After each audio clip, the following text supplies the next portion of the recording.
কালো শার্ট পরা এক কিশোর মধ্যবয়স্ক এক ভদ্রলোককে আঘাত করছে। ঢাকার কোনো এক রাস্তায় ঘটে যায় এমন একটি ভিডিও ঘুরে বেড়াচ্ছে সামাজিক যোগাযোগ মাধ্যমে। অনেকে কমেন্ট বক্সে জানতে চাচ্ছেন কি হয়েছে, অনেকে আবার ছেলেটির এমন আচরণের প্রতিবাদ জানিয়েছেন। তাকে বিচারের আওতায় আনার আহ্বানও জানিয়েছেন কেউ কেউ। ভিডিওটি শেয়ারকারীদের মধ্যে তানিন হক একজন। তার শেয়ার করা ভিডিওর ক্যাপশন থেকে জানা যায় ঘটনার বিস্তারিত।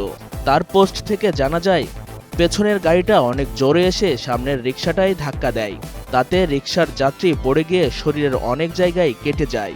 এতে রিকশার যাত্রী প্রতিবাদ করলে উল্টো ওই প্রাইভেট কারের দুই যাত্রী নেমে এসে রিকশার যাত্রীকে মারধর শুরু করে অশ্রাব্য গালাগালি।